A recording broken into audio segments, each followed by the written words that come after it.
Hello बच्चों, नमस्ते। स्वागत है आप सभी का आपके अपने YouTube channel Mahesh Sharma maths classes पर। आज हम पढ़ेंगे कार्यपत्रक 14 और इसमें हमें क्या पढ़ना है कि संख्याओं के गुणज की समझ विकसित कर पाना। गुणज का मतलब यही होता है, जैसे दो के गुणज लिखने हैं तो चार गुणज लिखने हैं तो मतलब 2 का 4 तक पढ़ा लिख दो, टेबल लिख दो, 11 का 4 तक लिख दो, 9 का 14 का। तो गुणज का मतलब आप ये समझ सकते हो याद रखने के लिए कि ये हमें टेबल लिखनी होती है इसकी, या आप बोल सकते हैं पहाड़ा लिखना होता है। और अगर गुणनखंड हो तो उसके टुकड़े करने होते हैं। जैसे हमें बोला है कि निम्नलिखित संख्याओं के चार चार गुणज लिखिए। चार चार गुणज लिखना है, इसका मतलब 2 का 4 तक पढ़ा लिखना है। तो 2 एकम 2, 2 दूने 4, 2 तिये 6, 2 चौक 8।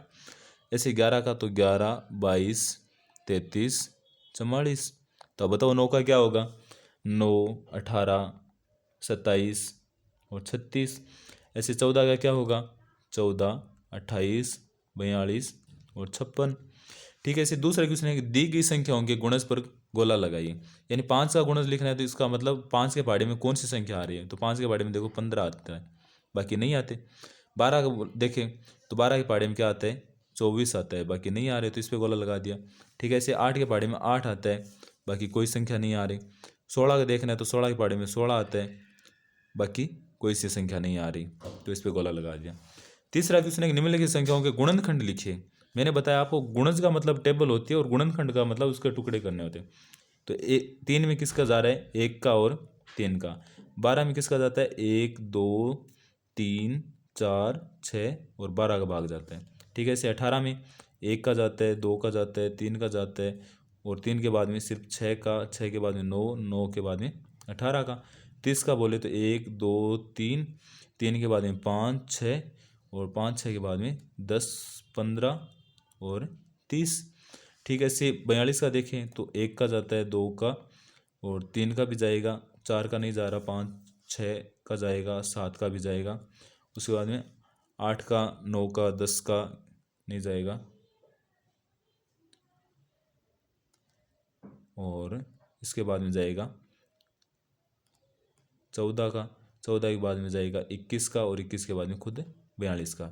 ठीक है। ऐसे हम 8 का देखें तो 8 में 1, 2, 4, 8 का। 16 का देखें तो 1, 2, 4, 8 और 16 हो गया। 25 का देखें तो 1, 5 और 25। 35 का देखें तो 1, 5, 7, 35 का। 64 का देखें तो 1, 2, 4, 8, 16। 16 के बाद में किसका जाएगा? 32 का और 32 बाद में 64 का।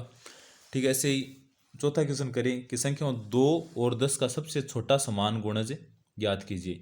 कि 2 और 10 का सबसे छोटा समान गुणज। तो देखो 2 का पढ़ा, 2 के गुणज लिखे हम तो 2 है, 4 है, 6 है, 8 है, 10 है, 12 है। और 10 के लिखे तो 10 है, 20 है। अब इसमें सबसे छोटा चाहिए तो सबसे पहले इसमें 10 आ रहा है और इसमें भी 10, तो इन दोनों का सबसे छोटा समान गुणज कौन सा हो गया? 10। ठीक है। ऐसे ही पाँचों की संख्या 3, 5 और 15 का सबसे छोटा समान गुणज।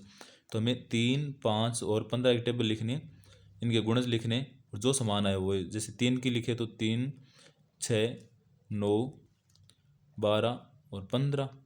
ऐसे 5 की लिखे तो 5, 10 और 15। 15 की लिखे तो ये 15 है ही, तो इन तीनों का कौन सा समान गुणज आ गया? ये 15। उसके बाद में छठा क्वेश्चन है आज का अंतिम क्वेश्चन कि संख्याओं 20, 40 और 60 का सबसे छोटा समान गुणज। तो देखो ये 20, ये 40 और ये 60, इनके गुणज लिखे तो देखो 20, 20 के बाद में 40, उसके बाद में 60, 80, 80 के बाद में 100, 100 के बाद में 120। ऐसे 40 का लिखे तो 40, 80 और 120 और ऐसे 60 का लिखे तो 60 और 120। तो इन तीनों के समान गुणज कौन से हो गए? 120। तो ये सबसे छोटा समान गुणज हो गया। ये था अपना कार्यपत्रक 14। आप सबको कैसा लगा कमेंट करके ज़रूर बताना। अगर कहीं कोई प्रॉब्लम हो रही है, कोई क्वेश्चन समझ में नहीं आ रहा है तो वो भी बताना। और लाइक, शेयर और सब्सक्राइब करना ना भूलना। Thank you.